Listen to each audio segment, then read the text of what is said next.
Hello, hello, hello. You are tuning into the episode of The Wunderkind Show. Today's second topic, Steve Bisciotti and John Harbaugh both agree the only thing on their minds is a Super Bowl. Look, guys, we don't really hear Steve Bisciotti say much, right? We don't. We really don't. Hearing and watching him do this thing with John Harbaugh was refreshing, simply because, once again, we don't hear from him a lot, but it is an insight to some of the stuff, because you are, like, when Harbaugh's next to him, you see the power dynamics. So it's not like Harbaugh can just sit there and lie his butt off. His boss is sitting right next to him. So, you know, it's like there's some semblance of accountability that is right next to Harbaugh, and I absolutely loved it. Like, I was listening to this, and I was like, oh, I like this. So what we're going to do is we're going to listen to it. I think it's about 8 minutes long. We're going to go over it. We're going to make our critiques, and then we're going more in depth at the end, okay? So without further ado, let's go see what Mr. Steve Bisciotti and head coach John Harbaugh with new extension had to say about our chances. A huge part of it, too, is the quarterback. And you've had a lot of consistency and stability at quarterback throughout your tenure. And of course, with Lamar, there's this partnership that exists.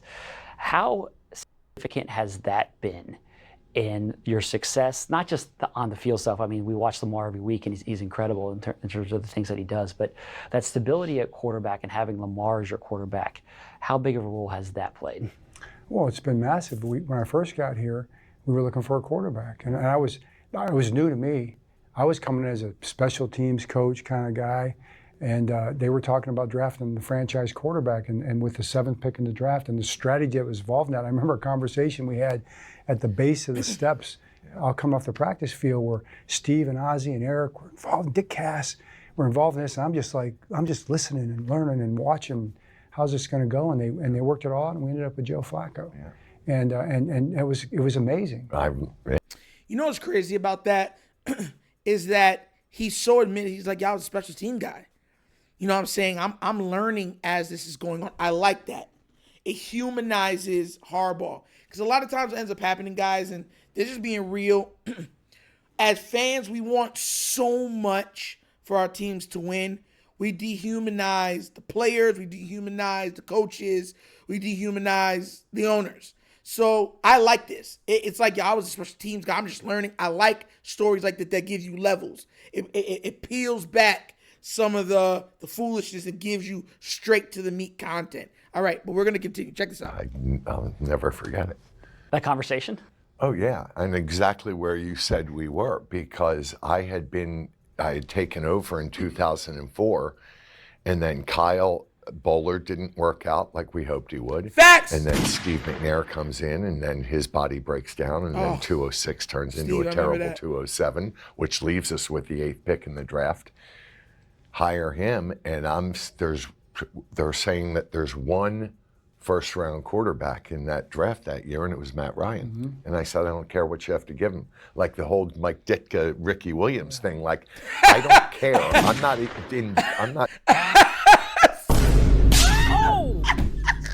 It's like the whole Ricky Williams, like, give them what they want, man. We need a QB. Yo. That's crazy. Well, let's continue. So dug into the value of draft picks right now, because without Matt Ryan, we're not going to be any good. And because you have to have the quarterback. Got to have the quarterback. So to me, it was like, stop talking to me about draft assets when there is no. I want sound a like team us. asset, and that is everybody in the world is saying that there's one first-round quarterback, and it turned really out to be true, because we're the ones that went back in and got Joe. Right. Cam said, this guy's got as much upside as Ryan.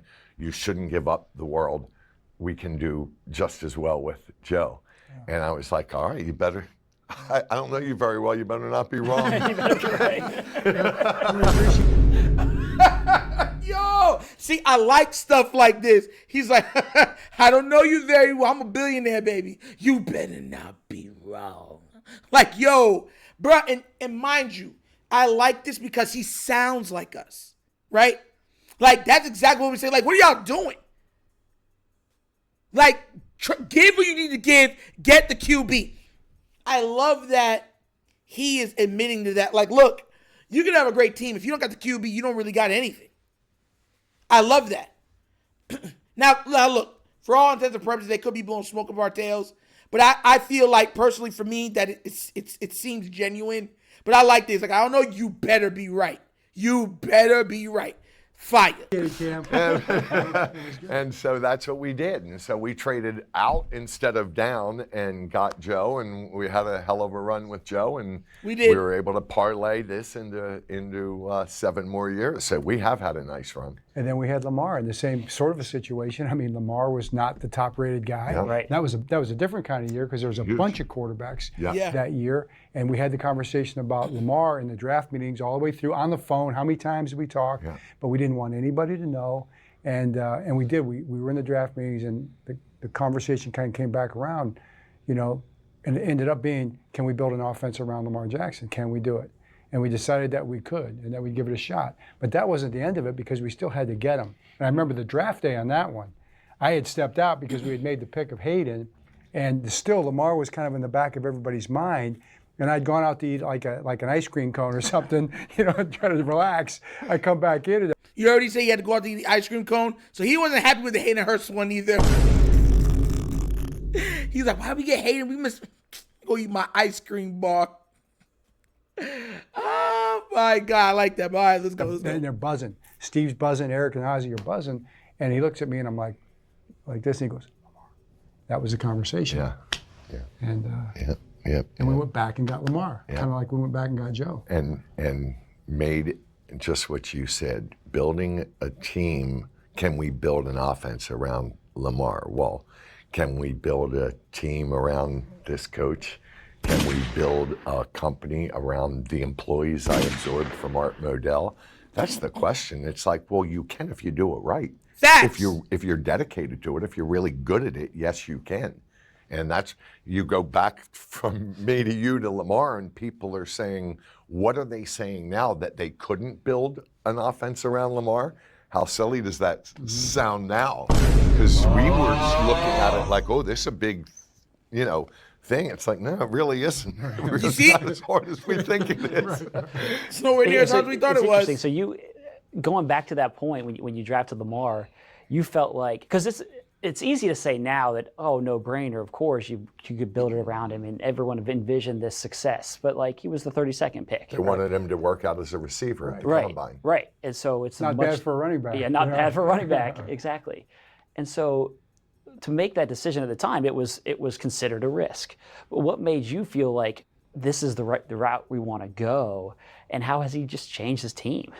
I don't even look at it as a risk, really. I don't like that word, because if it failed, we failed. Facts! It wasn't that Lamar failed. So, facts, you heard that? Say, if it failed, we failed. See, that type of mentality, that's why I like stuff like this. You heard that? I don't like that risk thing, because if it failed, we failed. It's your job to get the most out of the players. It's your job to put them in position to be successful. It's your job to build a team into a proper brotherhood, to get wins, to have a singular mindset so that they can win or look forward. Duh. And that, so many times, I feel like that's missing, right?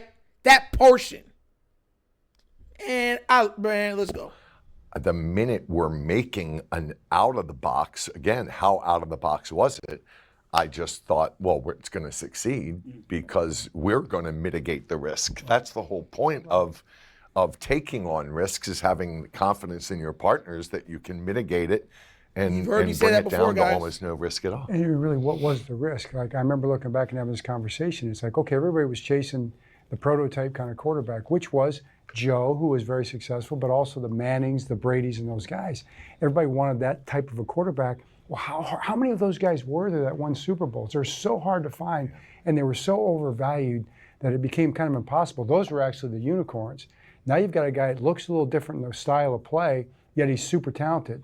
So you could look at the way he played and you say, this is a very talented quarterback, a very talented football player. Yep. He's a value because of that. It just is kind of different than what other people are looking for, they see. So our opportunity to get him where we were drafted kind of went up. So it really wasn't a big risk that way. It was just a different kind of a choice. Coach, you made this point today, and you've been a supporter, obviously, of Lamar since the day he came in, and you made the point that he had to be. It's a matter of when, not if, he wins that Super Bowl, and of course you're all working towards that.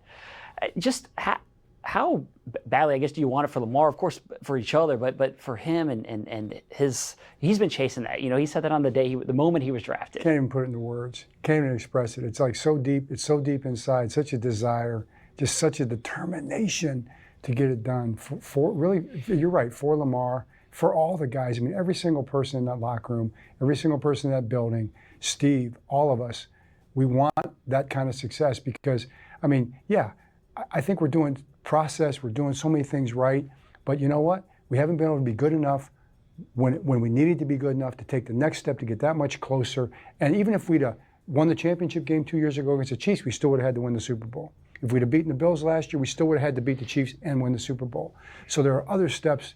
We've got to get good enough in everything we do so when those moments come the next time around that we can come through, But we all want it for each other. And so we want it for Lamar. Absolutely, we want it for each other.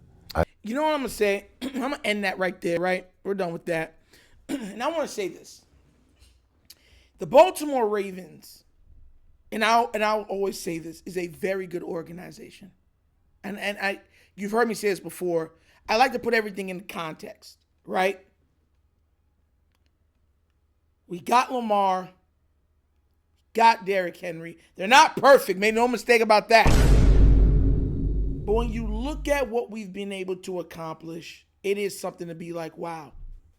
The problem, and where every fan starts to get like itchy and antsy, is that we've never had a talent, a singular talent on this team like Lamar Jackson. And I know some people are going to feel that way because you had Ray Lewis, Ed Reed, Haloti Ngata, you know what I'm saying? All of the greats. And they were great. Some of them are the greatest at their positions of all time. Lamar Jackson has become an absolute monster. We're talking about a multiple-time league MVP. We're talking about a historical level season, legendary season level player, multiple seasons like that, multiple record holder. Like, that's the player that has emerged. And it emerged from the quarterback position, the most important position on the field, the most important position in all of sports. You can't even argue that. And we've been able, as fans, to watch him evolve. Like a Pokemon almost. Like at first, they were scared to use him certain ways. So they use him like a little Charmander. Char. You know what I'm saying? All the way up until, he could turn into a Charmeleon. Okay, I don't know if he'll ever, fly. Then the man sprouted wings, like I told y'all he could have been, right? Because they finally took the shackles off his feet. You understand where I'm coming from? And the man sprouted the wings and flew. I want to remind everybody what 4,000 yards passing, 900 yards rushing, 40 passing touchdowns, 40-plus passing touchdowns, and 4 interceptions is historically. And a passer rating that was 4th all time. We are talking about one of the greatest individual seasons we have ever witnessed in the NFL. And not just as a football player, as a passer. So that's why fans get the way they do. That's why we get antsy. That's why we be like, bro, why won't y'all hurry up? Stop playing for Lele. Put him on the bench. Why does he keep starting? Because we do not want to waste this opportunity. Because opportunity never knocks twice. It rarely knocks twice. Rarely. We stumbled upon one of the greatest finds in NFL history. And now that we got him, now that we see what he could be, because it's not what I said, because I always told y'all what he was going to be. But now everybody's starting to see what this man is truly capable of. It's time to do it now. Then, when he can age gracefully. You understand? Then we might have Lamar for another 10 years. Because guess what? He didn't have to shoulder the load and put his body through a whole bunch of crap. We allowed him to age gracefully. So now he's in his 16th, 15th, 16th, 17th year. And he might not ever have to be traded. He might play his whole career in Baltimore, win 3, 4, 5 titles. And we're looking at it like, oh my God, the Baltimore Ravens are a dynasty. Yeah. That's what I'm looking for. That's what all of us are looking at. That's the possibility that you have with Lamar Demetrius Jackson. And if the Ravens do not put together themselves properly, if John Harbaugh does not get out of his own way, it will be all for naught. That is our unmitigated fear. Fear. We believe, but it's fear nonetheless. I'm telling y'all, we got something to do. Got to make this work. We know we got to make it work, okay? We know we got to make this work. It is what it is, but we're going to get it done.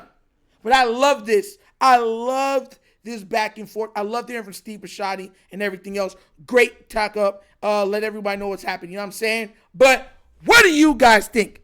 What did you take from what they had to say? Do you believe more now than you did before? And were you surprised at just how much Steve said, look, I want a Super Bowl. I don't want to keep waiting 10, 11, 10 years, 9, 8 years for Super Bowls. I want it now. I want it now. Let me know what you think down in the comment section, please. All right? But as always, that's episode of The Wunderkind Show.